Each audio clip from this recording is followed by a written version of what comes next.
지금 이분 때문에 피해 보시는 배우분 한 분 계시죠? 그 동명이인의 배우 계시잖아요. 김학철 씨. 예. 아 있어요? 김학철 씨 이 동네 살아요. 아. 그 눈매 부리부리하신. 예. 예. 그러니까 김학철이 이제 들어왔어요. 공항에 들어와서 방송하는 오늘 말고 어제 밤 늦게 들어왔는데 이제 공항에서도 기자들과 이야기 좀 하고 그리고 기자회견 하는데 뻔한 거짓말이긴 한데 수해 상황을 제대로 몰라서 연수를 떠났다. 이런 거고요. 지금 이제 그들 나름대로의 자기 변명들을 하고 있어요. 뭐 다수결로 뭔가를 결정했다느니 그 기자가 물어봐요. 공항에서. 자원봉사라도 가실 계획이십니까? 그랬더니 김학철 답답한. 제가 그렇게 가면은 좋아들 하시겠어요? 안 간다는 그거는 소리야. 정확하게 알고 있네. 그걸 아는 놈이 그래? 이 김학철이 주장하는 그 수해 상황을 정확히 몰랐다는 이런 이야기들과 뭐 다수결은 그럴 수 있어요. 지들 이권에 걸렸으니까 상임위에서 다수결로 갈 수 있는데 수해 상황을 정확히 몰랐다는 거는 말이 안 되는 게 이미 그때 수해가 난 당시부터 그 수해 지역의 상수도가 다 끊기고 전기가 끊겼어요. 특히 이제 이 시골은 우리 도시 사람들은 잘 모르는데 도시에는 상수도관이 지하를 이렇게 쭉 다 계획대로 매설돼 있잖아요. 큰 파이프로. 그리고 지상은 다 콘크리트나 아스팔트로 덮여 있고. 그런데 시골은 보통 산에서 작은 저수지나 지하 관정을 뚫어서 거기서 가늘다란 파이프로 묻어서 상수도를 끌고 와요. 그런데 충청도 지역에 충청북도에 비가 많이 내리고 산사태가 나면서 그런 상수도관들이 다 끊겼어요. 그러니까 밖으로 노출되고 물에 그 흙이 휩쓸려가면서. 그래서 그 당시에 무슨 뉴스가 나왔냐면 아까 푸른나무님도 말씀했지만 이불 빨고 가재도구를 씻어야 되는데 물이 없는 거예요. 그렇겠지. 예. 깨끗한 물이 없어서 그나마 그 시뻘건 강물을 그 양수기를 끌어다가 닦았다는 상황이거든요. 전기도 안 들어오고 막 이런 어지러운 상황이었는데 그걸 모르고 그렇게 갔다는 건 말이 안 되는 거예요. 그렇죠. 이 사람이 이명박 캠프 조직 특보 출신이라면서요. 헐.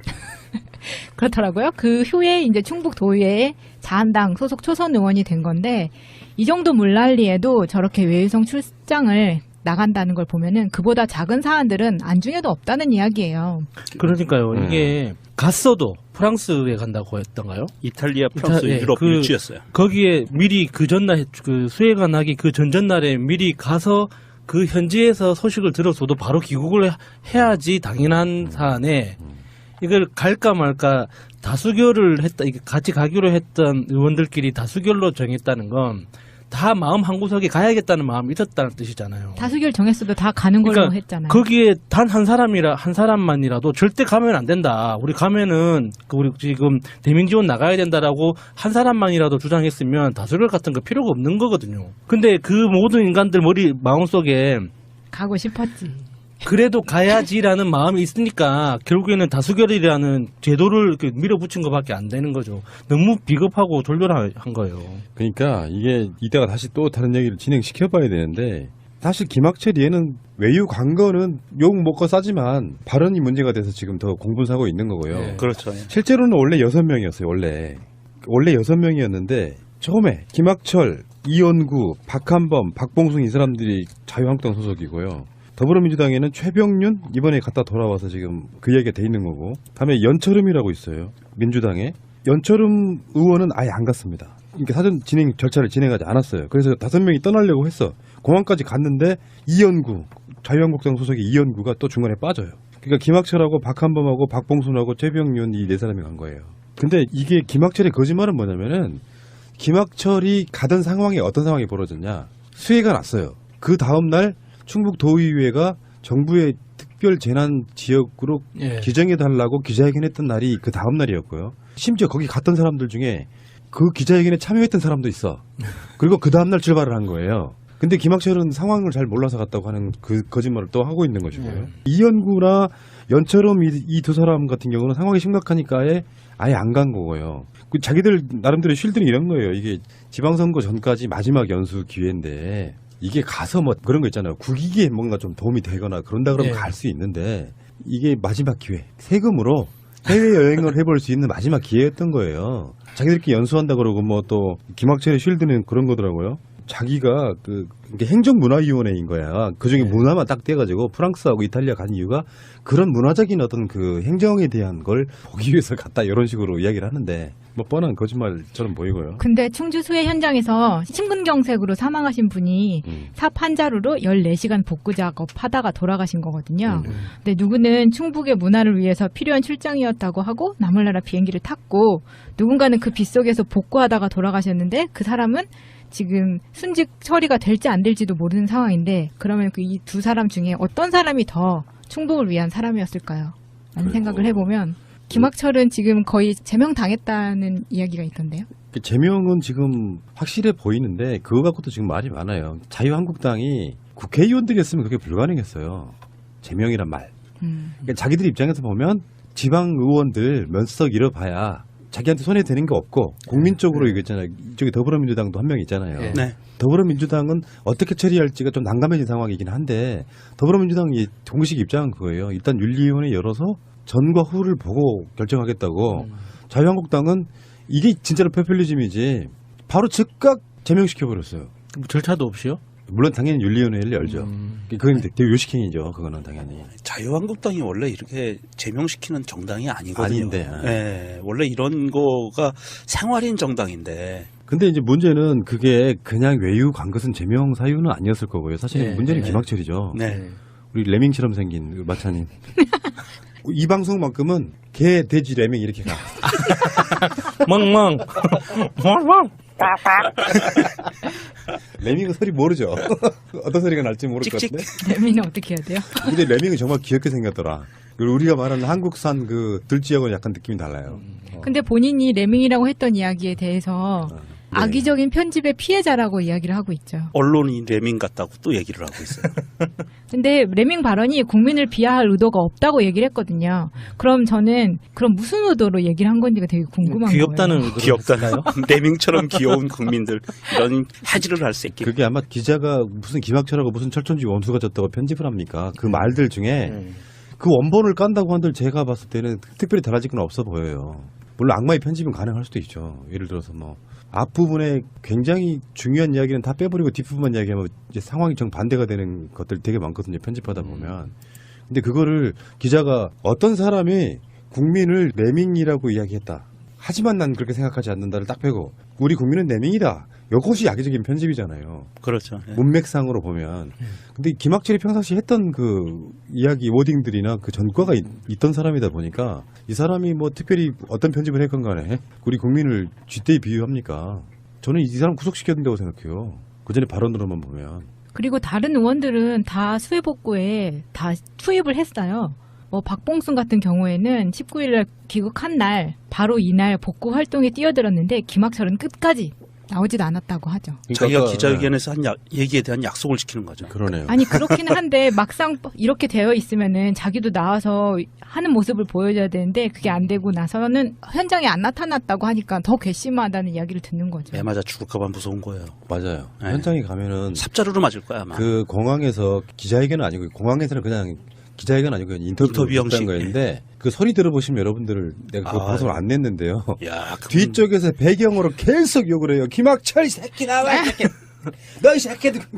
아주 멋있었어요. 한 분 멋진 분 한 분 계셨어요. 진짜. 예, 야, 아주 찰지게 하시더만. 김학철을 보고 있으면 떠오르는 인물 하나 있어요. 생긴 것도 비슷해. 지역구도 비슷해. 김태흠. 굉장히 유사하게 생긴 것과 하는 말들이 비슷해요. 김태흠 왜 그 눈 부리부리 해가지고 국회 노동자들한테 그 갑질하던 그 인간. 각종 무슨 현안이 있을 때마다 막말에 대해서 그냥 혈압 올리는 그 스타일인데 당장 떨어뜨려야 돼요. 이거 말도 안 되는 거죠. 아니 그 공항에서 인터뷰 언론과 인터뷰를 하는 그 모습을 보는데 이 양반이 눈에 훅가시를 엄청나게 넣고 다니던 거 아니에요.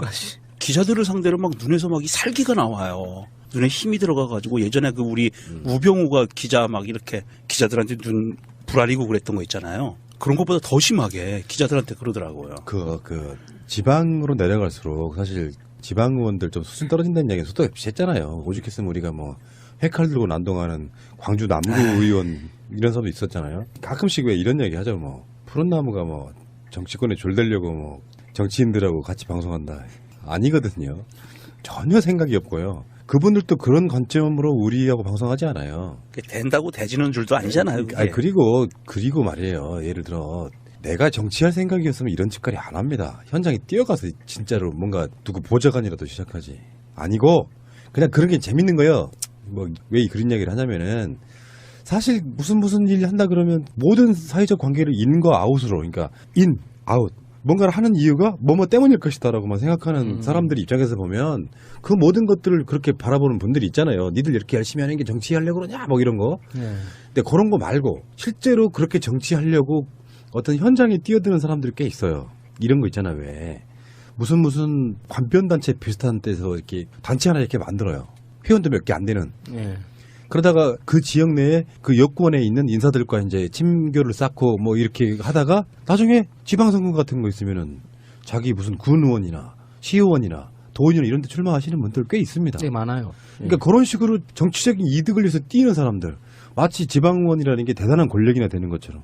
사실상이요, 김대중 대통령이 지방자치를 활성화시키려고 했던 측면은 그런 거였어요. 골목 구석구석까지 행정 서비스, 그것이 닿는 그것을 임명직인 공무원들로 하는 게 아니라 우리가 뽑아올리는 국민들의 소리를 듣자라고 생각해서 만들어진 게. 다들 뭔가 믿는 구석이 있는 건데 집안에 땅이 많은 사람이 아닌가 하는 추측을 하게 되죠. 보통 지역에서는 유지라고 하잖아요. 토호 세력이라고 해서 그 재산이 많거나 땅이 많거나 하는 그 대대로 내려오는 가문들 중심으로 이런 도의원이고 그 기초의원들을 도전을 많이 하시잖아요. 그래서 지금 분위기가 이런데도 이 정도의 배포로 이야기할 수 있다는 건 어딘가 믿는 구석이 있는 사람이라는 뜻인 것 같아요. 근데 내가 봤을 때는 이 사람은 불알 두 쪽밖에 없을 것 같은데. 진짜로 돈이 많은 사람들은요, 그런 무슨 태극기 집회 같은 데 나가서 센소리 안 해요. 공적이 되니까. 자기가 센소리하고, 그러니까 약간 모자란 사람들한테 사이다라고 소리 들을 정도의 그런 센 발언으로 튄 사람이에요. 그런 사람들은 사실 을 뚫어서 거기서 가늘다란 파이프로 묻어서 상수도를 끌고 와요. 그런데 충청도 지역에, 충청북도에 비가 많이 내리고 산사태가 나면서 그런 상수도관들이 다 끊겼어요. 그러니까 밖으로 노출되고 물에 그 흙이 휩쓸려가면서. 그래서 그 당시에 무슨 뉴스가 나왔냐면, 아까 푸른나무님도 말씀했지만 이불 빨고 가재도구를 씻어야 되는데 물이 없는 거예요. 그렇겠지. 예. 깨끗한 물이 없어서 그나마 그 시뻘건 강물을 그 양수기를 끌어다가 딸 수 있는데, 수해 상황을 정확히 몰랐다는 거는 말이 안 되는 게, 이미 그때 수해가 난 당시부터 그 수해 지역의 상수도가 다 끊기고 전기가 끊겼어요. 특히 이제 이 시골은 우리 도시 사람들은 잘 모르는데, 도시에는 상수도관이 지하를 이렇게 쭉 다 계획대로 매설돼 있잖아요. 큰 파이프로. 그리고 지상은 다 콘크리트나 아스팔트로 덮여 있고. 그런데 시골은 보통 산에서 작은 저수지나 지하관정. 지금 이분 때문에 피해보시는 배우분 한 분 계시죠? 그 동명이인의 배우 계시잖아요. 김학철 씨. 예. 아, 있어요? 김학철 씨 이 동네 살아요. 아. 그 눈매 부리부리하신. 예. 예. 그러니까 김학철이 이제 들어왔어요. 공항에 들어와서 방송하는 오늘 말고 어제 밤 늦게 들어왔죠. 들어왔는데 이제 공항에서도 기자들과 이야기 좀 하고, 그리고 기자회견 하는데 뻔한 거짓말이긴 한데 수해 상황을 제대로 몰라서 연수를 떠났다, 이런 거고요. 지금 이제 닦았다는 상황이거든요. 전기도 안 들어오고 막 이런 어지러운 상황이었는데, 그걸 모르고 그렇게 갔다는 건 말이 안 되는 거예요. 그렇죠. 이 사람이 이명박 캠프 조직 특보 출신이라면서요. 헐. 그렇더라고요. 그 후에 이제 충북 도의회 자한당 소속 초선 의원이 된 건데, 이 정도 물난리에도 저렇게 외유성 출장을 나간다는 걸 보면은 그보다 작은 사안들은 안중에도 없다는 이야기예요. 그러니까요. 이게 갔어도 그들 나름대로의 자기 병명들을 하고 있어요. 뭐 다수결로 뭔가를 결정했다느니. 그 기자가 물어봐요, 공항에서. 자원봉사라도 가실 계획이십니까? 그랬더니 김학철 답답한. 제가 그렇게 가면은 좋아들 하시겠어요? 안 간다는 그거는 소리야. 정확하게 알고 있네. 그걸 아는 놈이 그래? 이 김학철이 주장하는 그 수해 상황을 정확히 몰랐다는 이런 이야기들과, 뭐 다수결은 그럴 수 있어요. 지들 이권에 걸렸으니까 상임위에서 다수결로 갈